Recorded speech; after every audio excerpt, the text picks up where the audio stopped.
This is the Humans of Gaming podcast, an open and honest conversation about games, life, and belief.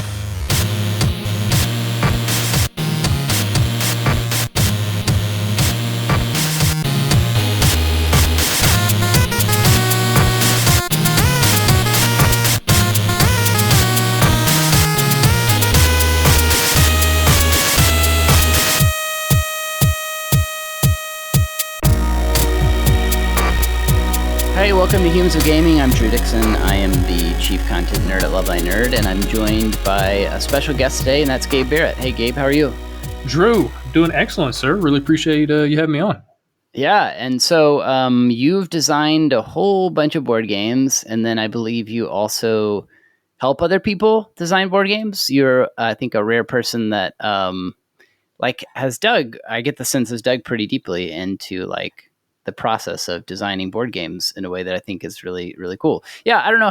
How would you describe to people what you do in games and game design and board games? Yeah, it's kind of interesting. So people probably know me a lot more because of my podcast and the community I run called the Board Game Design Lab. They probably know me more from that than my games. I've had several published. I run my own publishing company. I had several successful Kickstarters, but I really got going in the gaming industry through the podcast. And I started a show because I was struggling as a game designer, trying to figure it out, trying to understand how do you make a game? How do you turn time into fun with these components and these dice and these cards and all this stuff? How do you make a game? Let's go ahead and iron that out. Massive question. So I've recorded 240 episodes so far of trying to figure that out. And so, I've been able to interview some of the best in the gaming industry, just amazing designers and publishers and people on the inside. Cool. So what's some examples? Yeah, so Richard Garfield, who designed Magic the Gathering and King of Tokyo. Matt Leacock from Pandemic fame. Not the pandemic, but the game Pandemic fame. Yes. He did not design our current he designed Pandemic. Curses. Somebody should have talked to him before he released that. Anyway, let's see, Elizabeth Hargrave, who did Wingspan, which won the Spiel des Jahres last year. We had her on this podcast. Yeah, she's excellent. So, Eric Lang, who's designed a game or two. Just a ton of who's who, kind of the Mount Rushmore of people in the gaming industry. And, just all sorts. And also a ton of people that no one's ever heard of that have also been really interesting to talk to. And so my podcast is very topical. It's all right, we're going to dive into this one topic for an hour, and we're going to pick it apart and see where it goes. And, it's been a lot of fun over the last 4.5 years now. Yeah, that's cool. That's awesome. But you live in Honduras. We discovered. Yeah. But I'll eat my hat if you're Honduran because of your accent. What gave it away? My constant use of the word y'all or random country sayings that no one knows what they mean. That's been a lot of fun. I'm gonna guess you're from somewhere in the South. Oh, definitely. I can't pinpoint it. Definitely. You want to take a guess? Mississippi. Close. Alabama. Oh, okay. Middle of nowhere, Alabama, also known as just Alabama. Yeah. And where in Alabama? I lived in Alabama actually for a Alexander while. City, right outside Auburn, close to Montgomery. They're in the central part of the state, close to Lake Martin. Okay. I grew up, going out to the lake all the time and having a lot of fun there. Yeah. Okay. And so grew up there playing football, just doing the normal Alabama thing. Ended up moving to Kentucky for a few years. Got a scholarship to play football at Murray State University. That didn't work out so well. We had a new coaching staff come in that I didn't jive too well with. So I took some time off of football and then couldn't shake the bug. And growing up in Alabama, you got to play football. It's just what you do. It's in your DNA. And so I transferred to Auburn University. What did you play? I played receiver. A lot of people thought I was a kicker based on being white and not super big. But I'm much faster than your average kicker by a point or two. And anyway, so transferred to Auburn University and ended up having being able to play there and have some stats somewhere, ESPN.com somewhere. I got a handful of tackles here or there. Mostly playing special teams, but it was a lot of fun playing the SEC. But you were on the team. I mean, that's more than a lot of people can say, right? It's pretty hard to do. And then I graduated, and then the next season they won the national championship. It's that's cool. Oh, man. So that would have been the Cam Newton National Championship. It was. So funny story about Cam. I remember, when I was a senior, I was getting ready to graduate, and I had a bunch of, random tryouts. I was going to go try out for CFL teams and AFL teams and stuff like that. And so I was at the complex training with all these other guys that were going to go to the NFL draft, like these legit, amazing athletes. And we were there. And I remember we were running routes and throwing one day, and this humongous human being walks in the door. And I looked at the quarterback that had graduated with me, Chris Todd, and he had set a bunch of records. He'd done really well. And I said, "Who is that guy?" I was like, "Is that a defensive lineman?" He goes, "No, man, it's a new quarterback. He just transferred here." I was like, "You've got to be kidding me. He's way too big." And so anyway, we ran routes, and this massive quarterback was not super accurate. Every ball was like way over my head or in the dirt. And, or way too hard. I'd run like a 5-yard route, and he'd throw it as hard as he possibly could. And it's like, come on, man, I'm right here. And so I remember leaving the complex that day thinking, man, I don't know who that guy was, but I don't know that he's going to be all that good at quarterback. And he turned out to be Cam Newton, who won the national championship, won the Heisman first overall draft, pick. He turned out okay, luckily for him, I guess. Yeah. So that's crazy. That's you never wild. know, man. You never know. Yeah. Well, I have lots of questions now about Auburn and football and Alabama and all that kind of stuff, but we'll get to that later. I want to hear more about, so how did you go from, cause like, I feel like that's not super common. Like I don't talk to a lot of game designers because we have a lot of game designers on this podcast. I don't talk to a lot of game designers who are like high level athletes, and especially football. Mm-hmm. Like I feel like those two things are almost like in board game, in the world of board games, it's like like Gen Con, for instance. Like if you go to Gen Con, it's like one of the few places in America you can go where people are like, "Oh, football's lame." Right.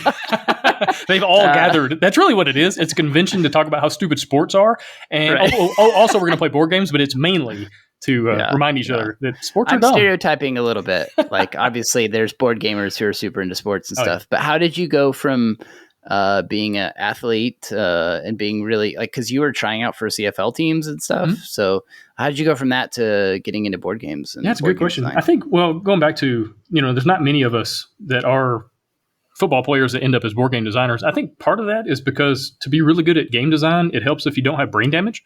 That's probably part of it. Yeah. A lot of us have certain degrees of brain damage. Like I spent a decade of my life running into people as hard as I possibly could with my head. And, I'm curious as to like how many brain cells I've lost. And, I've got friends that we're teammates that can't remember stuff now. They're 35 years old and forget their kids' names. It's like, this is really tragic. But anyway, so maybe that's part of it. But, I was always kind of into games. And when I was in college, I really got into playing a lot of D&D, strangely enough, and in my off time. And I had a group of friends that I had gone to high school with. Were there other like football players at Auburn or Murray State that No, I never talked about this. Okay. I never talked about this in the locker room. I had my football friends, and then I had my other friends. And your D&D friends, your nerds. Exactly. Yeah. And I had grown up right outside Auburn. And so I had a ton of friends there at the school who weren't athletes. They were just regular folks. And we all grew up together. And we were a bunch of nerds playing video games and board games. And we got into D&D there my junior, senior year, I guess. And I think that's where it started, because I feel like anyone who plays D&D, you get the bug. Like you're like, oh, because everything is possible. Like D&D is great because you're kind of designing how the game is going to play out. Inside the mechanisms, inside the theme, and all that. But at the same time, you have the freedom to come up with what's going to happen, and then you roll dice and have fun. I think so. Maybe that's kind of where it started, and got into playing a lot of board games, and I don't know, that's where it began. And the more I played, the more I was like, I think I want to try making some of these. That's kind of how my brain works. When I read books, I'm like, I think I want to write.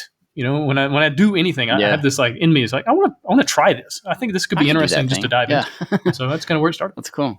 Okay, awesome. And how long have you been designing board games? Probably 12 years. 12. Yeah, I think I counted up the other day. It was like 12 years of kind of dabbling. The last 5 have been serious. 5 or 6 was when I really got serious, trying to get games published. And eventually started my podcast, started my company and stuff like that. So messing around with it for 12, really serious for 5 or so. So what games might people know you from, or what are some games you've designed that people may have played? Yeah, so games that have done pretty well on Kickstarter. I've been working on a series of solo games called Hunted. And there's been 3 games in the series so far. And basically you're a character on the run, and it's a card game, and you're playing all these cards, and it's very thematic. So one game is kind of similar to like a Die Hard, or you're this guy, you're an action hero basically, and you got to save your wife from the terrorists. There's another one that's got kind of an alien type theme. There's another one that's got kind of a Stranger Things type thing. Yeah. And all these games are solo. And so maybe those. But yeah, those are probably my most well known. Okay, cool. That's great, man. And when did you get started on your podcast? Let's see, that was December of 2016. Yeah, it was kind of it was so funny. I was living in Honduras, and I wanted to be part of the gaming culture, gaming industry in some way. And so I was like, well, I could review games, but it's really difficult to get a game to Honduras, and it is not cheap at all. And so I was like, well, maybe not reviewing games. It's not like I can go to my game store and like, oh, let me buy some games. And so I started thinking through like, what if I started a podcast? And I was really interested in game design, and I thought, what if I could just start a show, invite designers on, maybe some of them will want to talk to this random dude they've never heard of. And if I could get like 10 listeners, that'd be excellent. Like I thought double digits would be amazing. Just get double digit listeners each week. And so I started the show, and Jamie Stegmeyer, who's one of the most well-known people in the entire like hobby side of the gaming industry, he was my first guest. Like he came on as the first episode, and then it just kind of snowballed from there. And I've been able to have a lot of just amazing people on, and I have a few more listeners than 10 at this point. And so it's worked out really well. Surprising to me. Man. Like I never thought it would be something, and it's turned into really my primary income and a business all on its own. And so it's crazy. That's cool. Scythe is probably my favorite board game. That's kind of my jam. Yeah. So we actually had Jamie on this podcast a while back too. So nice. Super genuine guy. Like, he's amazing. Really cool. Good friend. Yeah. So, and then you've also written some books about board game design. Is that right? I think I've written 7 books at this point. 2 of them are game design related. Both of them, I interviewed a ton of people and then kind of turned the interviews into content, basically. One is game design advice, just kind of general advice. And the other one is all about Kickstarter and how to run a successful Kickstarter campaign for a board game. Yeah. That's cool. So how do you do those things? Give us the quick... Time is a big one. So what I tell people, like, marketing is so important now because there's so many games. I mean, any given time, there's like 500 games on Kickstarter. And so good luck standing out, because not only is it people in their basement, it's also multi-million-dollar companies that are using the platform and their games look amazing. And they didn't necessarily need Kickstarter, but they're there anyway. And so you're competing against that. And you're competing against Netflix and Facebook and everything else. And so you have to have a game that looks good, that plays well, and people can preview it and it looks good in the videos, but also you just need time. I tell people the best time to start marketing your game was a year ago.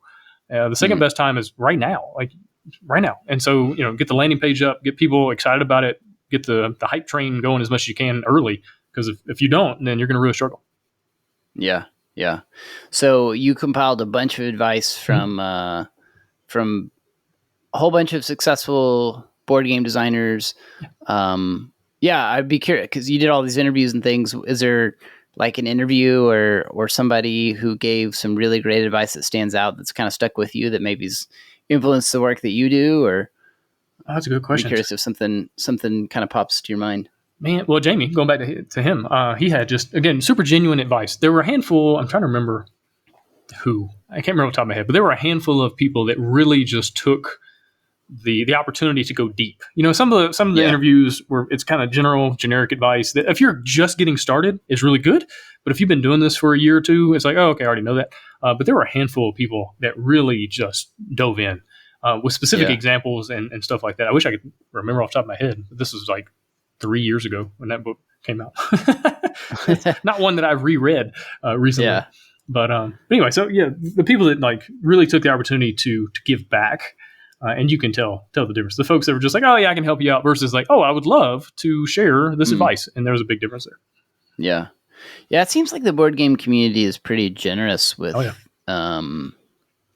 like sharing the tips and tricks of the trade. And like, I mean, it's a budding industry, which you would think eventually that's going to change, but maybe right now, like they'll get more cutthroat eventually, but right now it feels like, there's just this really cool community of practice, that's really open and willing to share and help each other grow. Yeah. Do you think that's true? Oh, 100%. And going all the way back to my podcast, I mean, the fact that I could get some of the biggest names in the industry to come on a show that no one had ever heard of, and no one it didn't exist. Like, I was recording these episodes before the show launched, and so that was a huge thing. But what's interesting about board games, most people realize that in the gaming industry, a rising tide raises all ships. We're not in a car industry where if somebody buys a Honda, then they're not going to the next day go out and buy a Toyota. Like, that's not going to happen. It's going to be years before they buy another vehicle. And so you have to really fight to get that sale because, they don't come around as much. With games, I've never met anyone who bought one board game and didn't go out and buy like 10 more, 50 more, 100 more. Like, it's something that once people get in, they're in. And they're going to go buy all sorts of games from all sorts of companies and different genres and themes and mechanisms and stuff like that. And so I think we all realize that. Like, we're all working to get as many people in as possible, because one person coming in means 50 sales for all of us. And so I think that's part of it. And it's also just, it's gaming. You know what I mean? It's like the state of it in general is just like this kind of laid back, relaxed. Let's have some fun. Let's spend some time hanging out with each other. Kind of thing. Yeah. What drives you to, I think both to make games, but then also to like participate in the community in this way where essentially you have a podcast and you've written these books that are essentially intended to help people make more games. So what drives you to participate in the community in that way? That's a good question. I feel like no matter what I do, I end up wanting to help people in some way.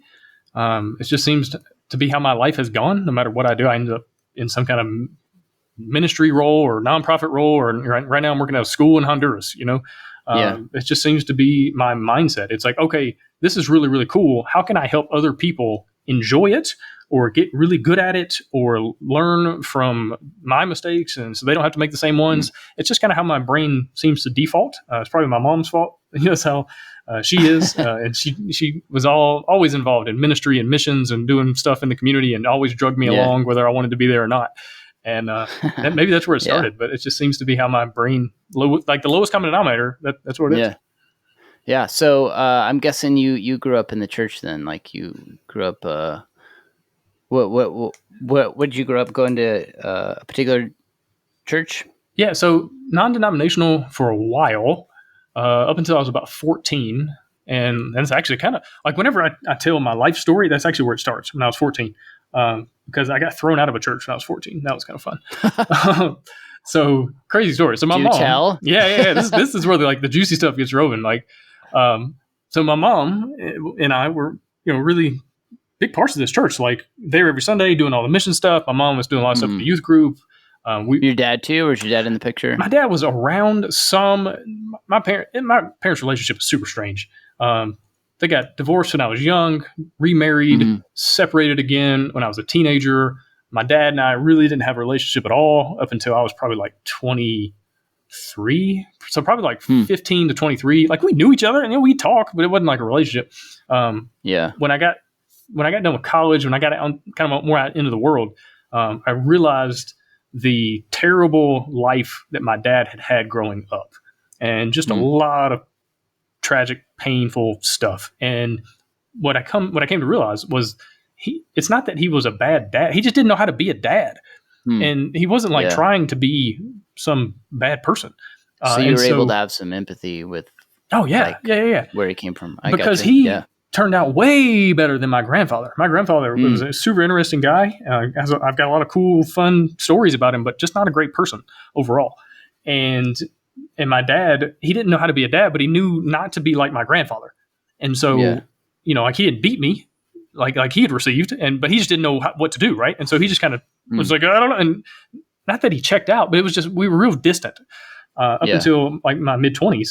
And once I started realizing all these things from his past, I was like, what am I doing? Like, it's not his fault. And so a lot of forgiveness, and our relationship has been excellent since then. And once I started having kids, and he really has just turned into this amazing person and grandfather. Cool. And that you're able to like reconnect. And a lot of people like spend their whole lives struggling to, overcome stuff like that. So that's, right. And that's thankful. cool. I'm very thankful that I was, 24 or so when it happened. Yeah.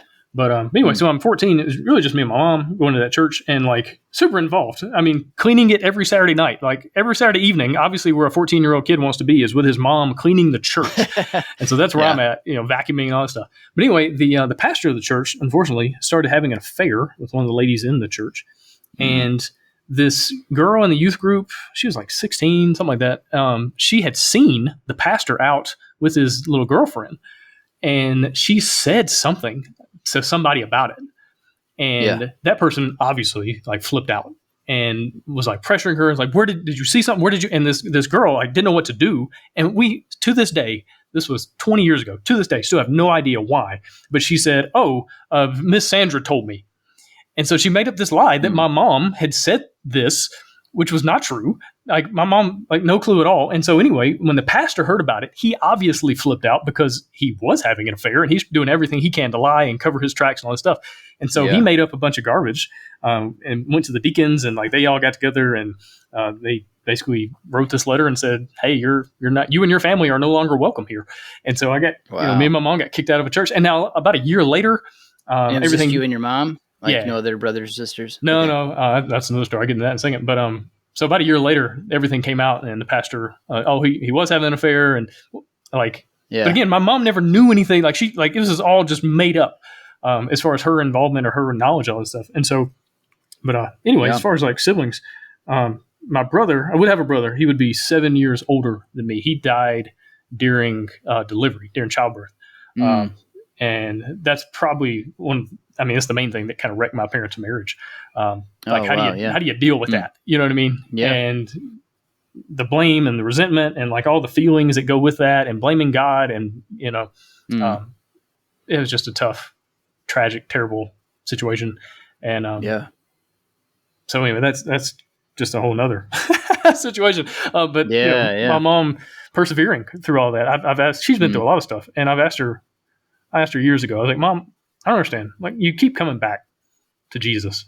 I just don't get it. Like, we went through all this stuff at the church with the lies and being thrown out and all that, and she never missed a beat. Like, she was super devastated by it, and just cried her eyes out. But then, like 2 or 3 weeks later, we started going to this other church that was close to where we were living, and and I asked her, I was like, how in the world? Like, how? Like, why didn't you just give up on God? Everybody gives up on God. Like, when these things happen to them, that's like what they do, and society understands. Sort of default, sure. And she said, well, after your brother died and after all these things happened, what I realized is that there is no other way. Like, you can run and you can hide and you can do all these things, but at the end of the day, there's just Jesus, and you're just going to end up back anyway. And so let's just cut out all the middleman. Let's just go back. I was like, okay, fine. And so I've been in a lot of situations too that were just super frustrating or tragic or just awful. And I've just kind of come back to my mom's advice. It's like, well, you're going to be back here anyway, so you might as well not even leave when it comes to Jesus. Now, obviously, the church can be its own mess, but sure. But Jesus is who he is. And anyway, so 14 years old, kicked out of a church. Now we start going to this new church, and that's where I met a guy named Jason, who was the youth director there, and he just became one of the most important people in my entire life, and incredible mentor. And in a time when my dad wasn't around much, he filled a lot of that gap, and I had some coaches that filled gaps here and there. And anyway, so kind of fast forward a little bit. Let's see, I graduate college. I'm living in Los Angeles, of all places, and I'm working with the homeless. How did you land out there. In Los Angeles? Oh man, it's a long story. So basically, I didn't know what to do with my life. And I had a friend at Auburn that had graduated at the same time, and he was moving back home to LA, and he was just going to figure it out. And he's like, hey, you're figuring it out. I'm figuring it out. Let's just come live in my parents' basement and let's figure it out. Yeah. Is this a football friend? No, it's just a random guy, just a random friend. So anyway, and there's a whole lot more to it, but that's kind of like the basic of it. And so anyway, I'm out there and I don't know what to do with my life, but I feel kind of drawn toward ministry. I feel drawn towards the homeless for some reason. And there's no reason why for that. Like, I didn't have some mission trip or whatever. I just felt kind of pulled in that direction. And so I started calling up homeless shelters and being like, hey, can I volunteer? And everybody was super weird about it. And they're like, why? Why are you a weirdo? Like, what do you have to do community service? Like, what do you do? I was like, no, I just feel like I need to do this. And so finally, one of the ministries, the shelters. That's sad, isn't it? I know, right? That's the response, yeah. Yeah. And one of the shelters finally was like, oh, yeah, come on, you can come these days, these hours, whatever. And so I show up and I start taking out trash and cleaning bathrooms. And they had this 1960s U-Haul that they would drive around and pick up donations. And so they gave me the keys to this thing, and they would just be like, hey, go here, pick up this stuff. And that thing maxed out at like 42 miles an hour. And so I would be on the Los Angeles interstate and going 42 miles an hour. And I was number one to a lot of people that zoomed by me. You know what I mean? That's terrifying. Anyways, I'm doing this stuff, and I'm like, God, what are you doing? Like, why am I here? Like, what is going on? Mm-hmm. And so I did that for a while. And then my friend Jason, former youth director, he calls me one day. And at that point, he was working in a church outside Atlanta in Marietta. And he says, hey, man, the church I work for, they're starting this new ministry. They're going to be getting involved with the homeless. And you were the first person I thought of, like, for somebody to maybe come run it. Are you interested? You need a job? And I asked him, I was like, do you know what I'm doing right now? He's like, no, I don't even, like, where are you? I said, I'm in Los Angeles working with the homeless. And he's like, okay, you're hired. And so, I got in, I don't remember how long, a few weeks later, I guess, I got in the car and drove to Atlanta and started working. It's a long drive. Yeah. Oh, man, it took a while. Started working in this church in Atlanta doing homeless ministry. And it's crazy. And did that for a while. And then fast forward just a few years. So I'm doing all domestic ministry. I don't feel, at the time, I didn't feel called whatsoever to anything international, nothing overseas. Mm-hmm. My thought was, I like English. I really like speaking English. I majored in English in college. I'm a big fan of the language. I don't really care to learn any other language. I'm a big fan of football and like real football, not like that little thing where you can't touch it with your hands. That's dumb. Real football, American football. And I'm a big fan of Chick-fil-A. And there's no Chick-fil-A outside of the U.S., especially in the South. And so it's like, that's the trifecta. Like, if I can go to another country with those three things, then I'll go. But other than that, no, thank you. And so, but the church I work for, they were real big into international missions, and they would go to Kenya and India and Honduras and all sorts of places. Uh-huh. And so anyway, they had this trip coming up going to Honduras, and I was happy for them. I was like, y'all have fun, man. I'll see you when you get back. And my boss, the missions pastor, he was going to lead the team and do the whole church thing, whatever. Yeah. And 3 days before the team leaves, he has some like family crisis pop up and he has to back out. And as soon as he found out about the family thing, he walked over to my desk at the church and he said, Gabe, what are you doing next week? And I looked at him. I was like, no, sir. No. I said, I'm not going to Honduras. He said, I'm not asking.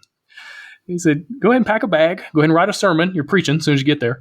And I just kind of laid out the trip, man. I didn't know there's like 30 people on this team. I didn't know a single one. Yeah. And I was the second youngest person there. Like it was a bunch of 50-plus-year-old folks. I'm 25 at the time, something like that. And I was like, okay. And I am not excited about this trip. It's like, what are we doing? I don't want to be on this thing. And I remember getting on the bus. It's like 5 a.m. We're going to the airport. And I'm like leaning my head up against the glass. I'm like, God, what are you doing? Like, what is this trip, man? And anyway, get to Honduras. And on that trip, I meet the woman that I am now married to. And so my entire life obviously changed. And that woman was in the process of adopting a little girl. So I obviously came into that process. The girl has a sister. So sister moved in too. And so now we like instant family. I moved to Honduras. Like all these crazy things happened. All because I got thrown out of a church when I was 14. You know what I mean? Like everything hinges on that moment. Because without that happening, I never meet Jason. I never go work at this church. Like my entire life hinges on this super terrible, tragic thing created by a sinful man trying to cover his tracks. And it just shows the amazing ability God has to bring good out of what man means for evil. And it was phenomenal. And here I am. And so we're still going through the adoption process here 7 years later. If you're going to adopt, I don't recommend Honduras unless you want to be in for the long haul. So you still haven't adopted the child that you? Oh wow. Yeah, I mean. They live with us. They are our kids. I'm dad. I just don't have a piece of paper to prove it. And, they can't leave the country. So that's always frustrating. Like whenever I go back to the States, it's either me or my wife that will go and visit family. Can't really go, both of us. That's frustrating. Oh, man. And it's just an incredible amount of incompetency. I've had very few instances of like corruption, like financially. Like the only time someone said, hey, if you give me some money, I'll help out your case. That only happened one time. And I didn't do it. I didn't feel good. I was like, I don't think so. I'm not going to do that. And like 2 weeks later, the guy got found out and he got fired. Wow. So I was like, oh, that's good. It's just an incredible amount of incompetency. I'll give you an example. So right now we are in like the very final tail end stage of adoption.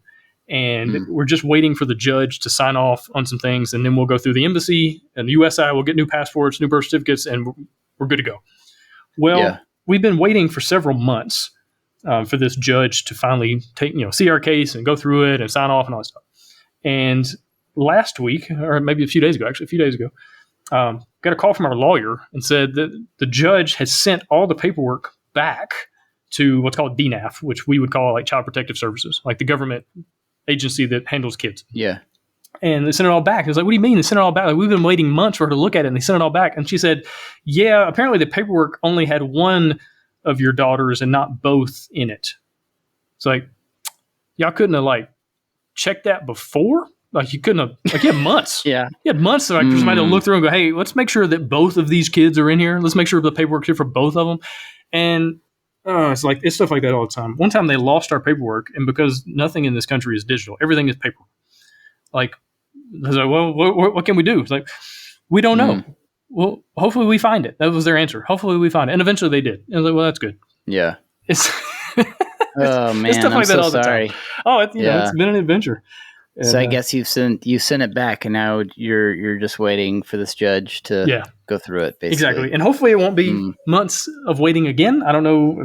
I don't know. Hopefully they put it back on top. I have no idea. And it's just been, like, that is one of 100 instances of just frustrating situations like that. It's just all the time. And to the point where you just laugh. Like, I don't even get angry anymore. For a long time, I'd get upset because I was told this would be a 3-year process.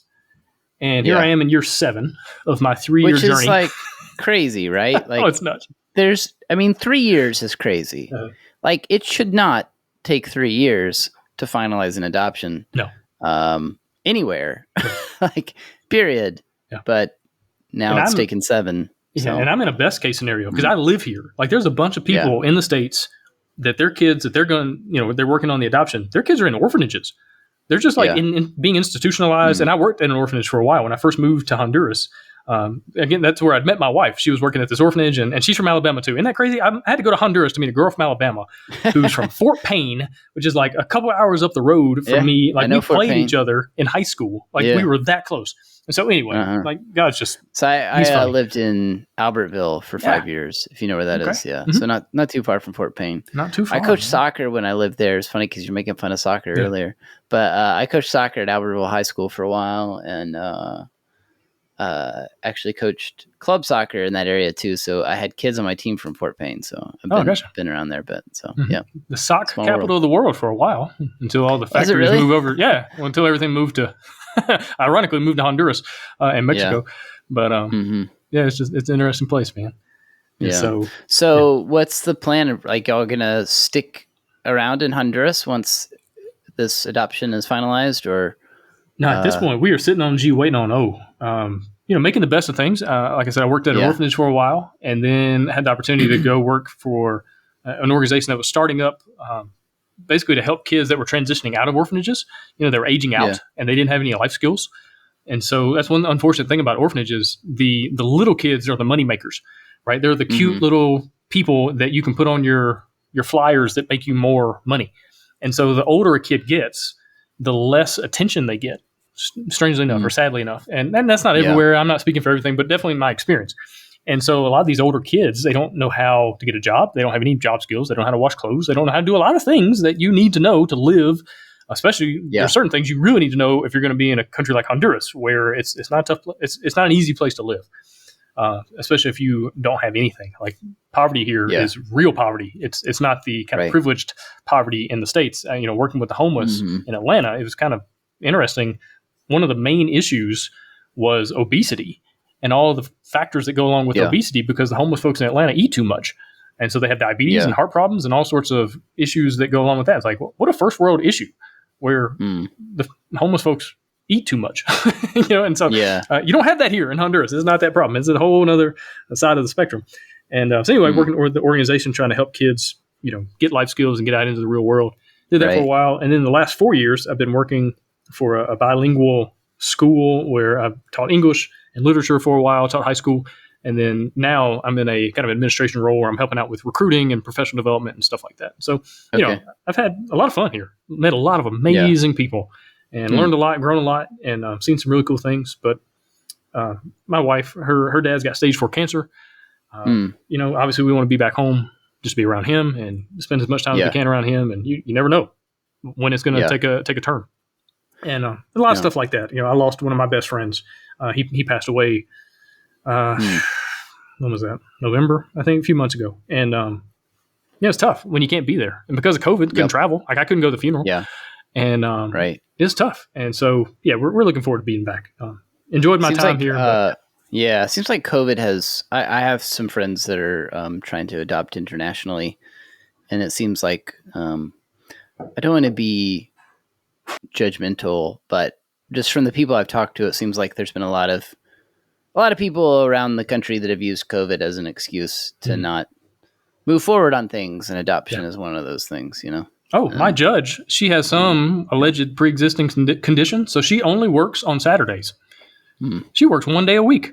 Probably why it's taking my case so long, but there's a lot of that. You have to pray that one day that she works, she can look at your paperwork. And a couple weeks ago, she didn't show up. I was like, lady, you work 1 day a week. You can't take a sick day. Like you can't no. But anyway, that's what my buddy said. He's like, so much of adopting, and for us anyway, adopting internationally has just been like praying that someone will look at what you sent them. Right. Just open up what we sent you and look at it. Yeah. And I know it's frustrating. So and then she told us to be patient. She said, "Well, y'all just need to be patient." I was like, "Woman, I think 7 years."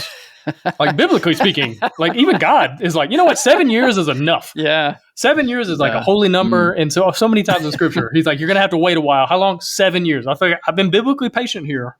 It's time to get this show on the road. But anyway. No, I think that's fair.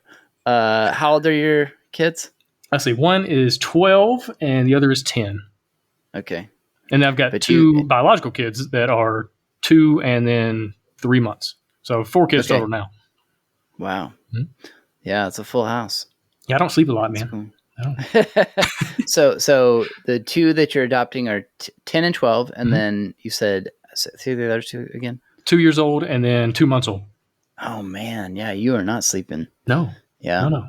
Yeah. My youngest is 3, and we still have that problem. But yeah.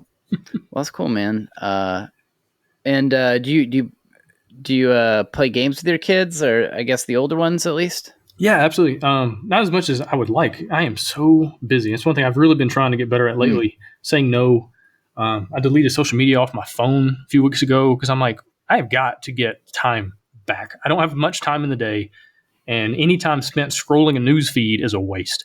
And so I've really been trying to be more intentional. I need to do that. Oh, man. My life I've done it before. So much better. And then I always go back. Yeah. But, yeah. I'm not going back. I don't. So many people online that I'm like casually friends with, like a guy I went to college with for a year. Like, why am I reading what he thinks about politics? Who cares? Who cares? He's not doing anything good. And so anyway, I've been trying to play games with my kids. It's hard to get new games here, and so we end up playing the same old games over and over again. But one thing that's been great. Go ahead. What are your go-tos with your kids? Oh, Castle Panic is an excellent one. Okay, I got this Powerpuff Girl old game off eBay for like $10, and they love that one.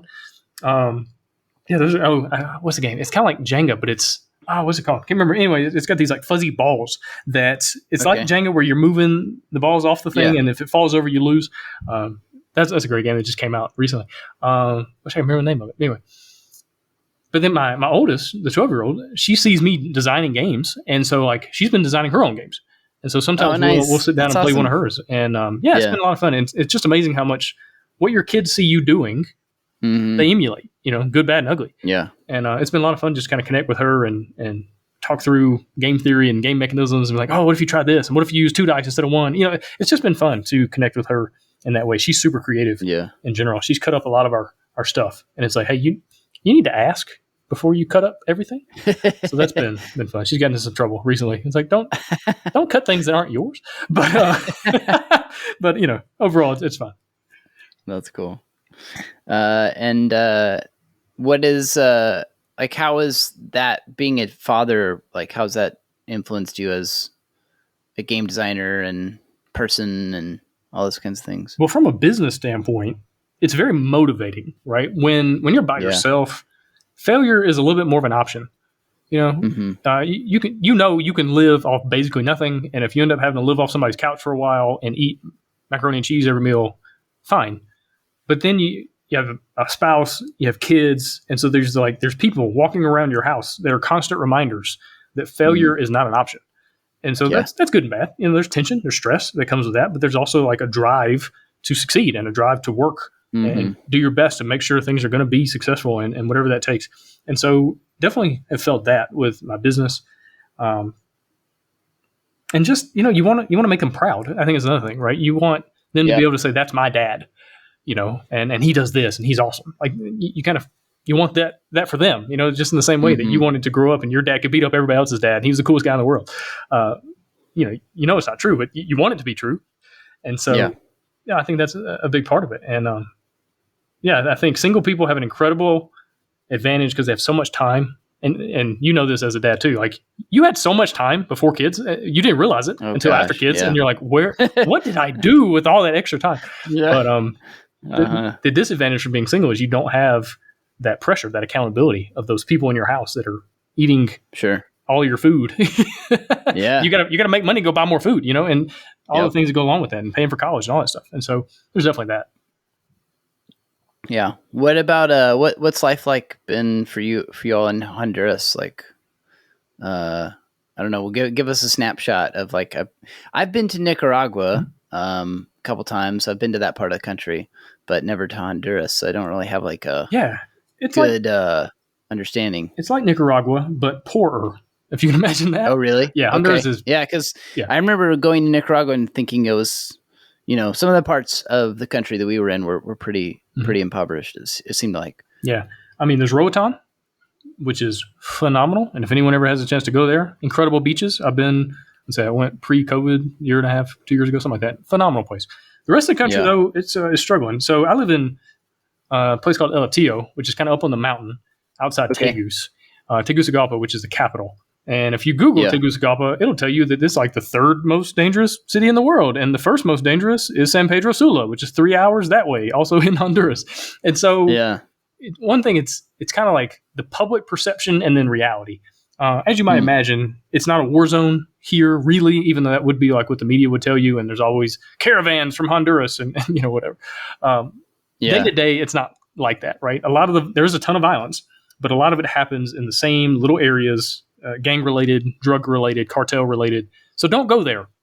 Don't go in that area. Don't mess around with the drug trade. Don't mess around with somebody else's wife. And you're probably going to be okay in general. There's not a ton of like random violence. It's not like Chicago or Detroit where people just randomly get murdered on the street. That doesn't happen here. Most stuff is very targeted and on purpose, which is really interesting. There's also a lot of superstition. It's a very Catholic country, and there's a lot of superstition around certain things. And it's kind of funny. Like these beefed up, you know, crazy, scary dudes that have killed lots of people are very afraid of God in certain ways.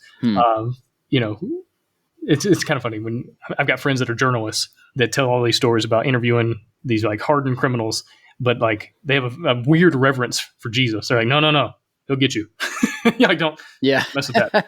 And interesting. Yeah. And where I live, so take Honduras in general, very, very warm, very hot climate, but I live up in the mountains. And so it's kind of nice here. It's basically San Diego weather all the time. And so I really enjoy where I live. I live in a community here at the school where it's a lot of North Americans and Honduras kind of mixed in. And so there are a lot of people here that understand my cultural jokes, that get my references, which is nice. I've lived in other parts of the country where no one spoke English other than me and my wife. And that was always interesting. And, you know, no one would have any idea, any kind of pop culture reference. Yeah. But that's funny. Anyway, it's been an experience.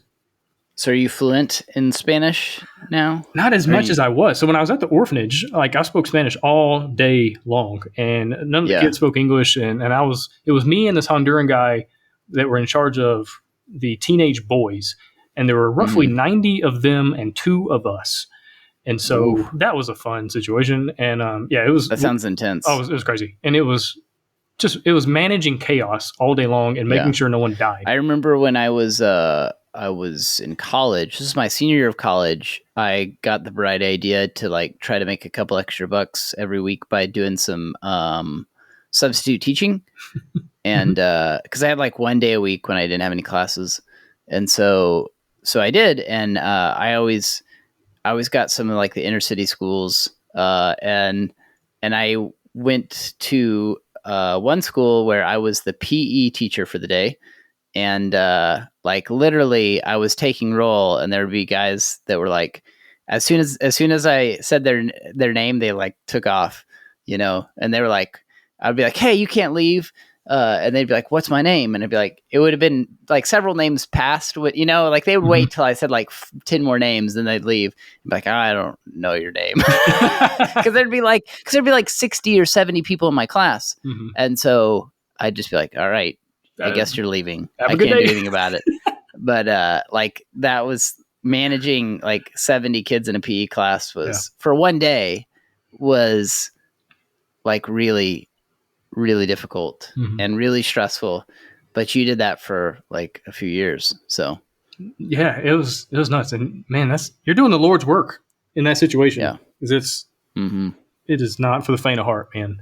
And it was interesting. That's for sure. And how did that experience like shape you? And well, you end up seeing a lot of the negative side of ministry. Unfortunately, you kind of see the underbelly. And I tell anybody that thinks they want to go work. That's a real big problem in Central America of like all these ministry organizations that end up being kind of like corrupt, right? Yeah, unfortunately. And the one I worked for wasn't overly corrupt, but there was a lot of shady stuff going on. Yeah. And, I tell anybody that wants to go into ministry, you want to go to seminary, whatever, I tell people, first of all, don't. Right? Because why not? Yeah. Well, my mentality is if I can scare you away from it, you didn't belong there anyway. That's my mentality. Yeah, no, that's a good point. And so, and the people that really need to be in ministry and the people that are going to do amazing things and be great leaders and all that, they're going to do it no matter what I say. And so there's that. But whenever you work for a church, you see all the ugly side. You see the politics, you see the money, you see the incompetency, and it's tragic how many people positioning. But it's tragic how many people work for a church and then leave the church, leave the ministry, right? Don't want anything to do with Christians or whatever, and it's because they get so jaded and burnt out, and so you got to really know what you're getting into. Because the church is full of people, and people suck. People like no matter where you go, people suck. Yeah, it just is what it is. Yeah, and the church has a really good tendency to be a magnet for broken people, and so you end up with all these like really broken people trying to do stuff, and a lot of times leadership is just not what it should be. And unfortunately, and I ran into this when I was in my early and mid 20s, where you get this high. Right, because especially if you're a preacher, and I preached for a while, and I was a pastor at a church in Atlanta for a little while, and like people are listening to you, and and you're on the stage, and you're this person, and it builds up your ego, and it builds up your pride, and it's very dangerous for people that can't handle it. And luckily, I never got to a point where anything crazy happened, but like it could have, because like it's like, yes, I am somebody, and luckily I went through a lot of stuff that reminded me I'm not. And I had some really good people around me to remind me that I'm not, and what the point of this is, and Jesus is the focus, and Jesus is the main thing, and keep the main thing. And I heard a woman say one time, she was preaching to a group of pastors. It was like a pastor conference, and she said, a lot of you don't understand, your talent will take you where your integrity can't keep you. And I thought that was so just on point. Yeah, that's good. And how many people want to climb because they have the natural tendency. Like if you put them in the business world, they're going to do everything they can to be CEO, right? They have that in them, but they find themselves in ministry, but with the same mentality, and how dangerous that is, right? I feel like all pastors should start off as janitors. I feel like seminary, the first 6 months to a year, should be cleaning toilets and taking out trash and dealing with all the garbage that goes along with like cleaning up a church, cleaning up a business, cleaning up a place, because you learn so much. And it humbles you. And my time in Los Angeles was super helpful, and like cleaning toilets, and just kind of learning that side of things. Yeah. But I don't want to crap on the church. Like the church is amazing, but it's also terrible. Like it's everything at the same time. And so you just have to perspective. Have to understand that. And Jesus is who he says he is. But I heard a guy say one time, like, Jesus came proclaiming the kingdom of God, and we wound up with the church. And it's like, it's not perfect by any stretch. Like it's messed up, but it's what we got, and we are commanded to love it and do the best we can to progress the kingdom through it, and so anyway, I could go on for days and days about that kind of stuff, but so that's kind of what keeps you going, I guess, in a sense, because it sounds like, you've had a lot of experiences that would and have, like, a lot of people have had the kind of experiences you've had, even people who are in ministry or like in key positions in churches and had those really frustrating setbacks or faced or experienced corruption and were on the, the receiving end of that, like, and just said, I'm done. Oh yeah. I'm out. But you've stuck with it. So it's this feeling that even in the midst of all that, like, Jesus is consistent for you. Like he is who he says he is. Yeah. Yeah, absolutely. And again, it probably goes back to my mom, and like, that's just how I was raised. That this is the core. When everything else blows up, burns down, you get thrown out, whatever. Yeah. But Jesus doesn't change, and he's right there. He's there the whole time. And, it's just kind of how I've chosen to live my life and try to help other people as well. Because there's been so many people hurt by church for all sorts of different issues. People that have been burned, have been cast aside, marginalized. And unfortunately, as religious people, we have a tendency to slide towards Phariseeism, right?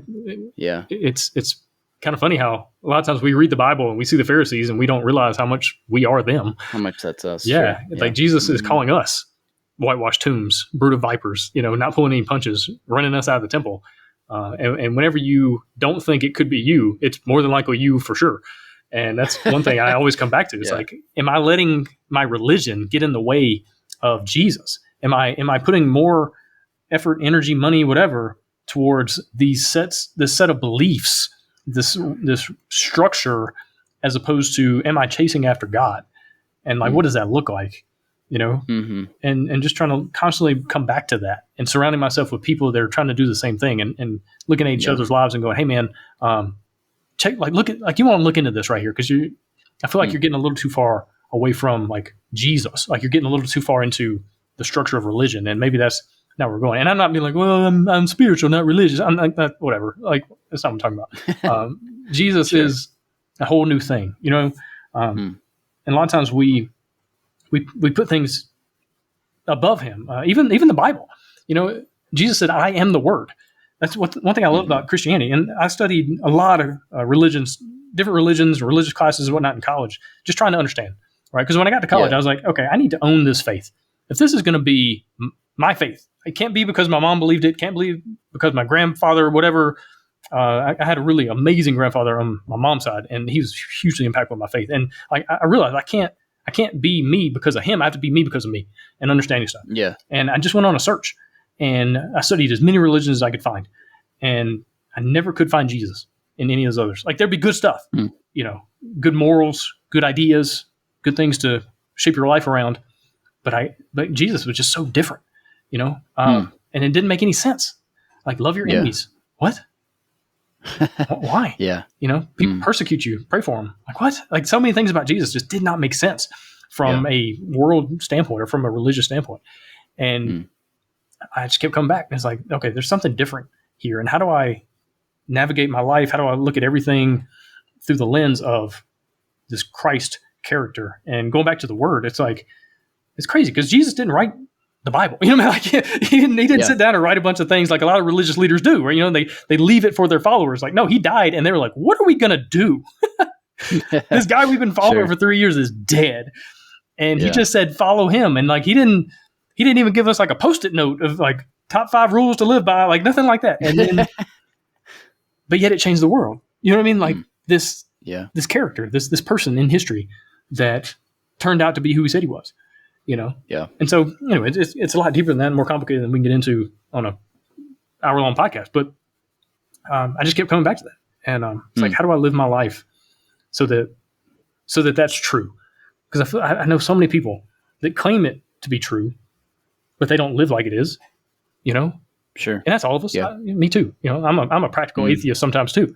But how do I on a daily basis live like I believe what I'm saying? And I live like Jesus is who he is. And what does that look like? And it's like it really is good news. Yeah, absolutely. Yeah. Like one thing bothers me so much about going to church and pastors and preaching and stuff like that is they say it like, hey guys, I got some good news for you. What is this?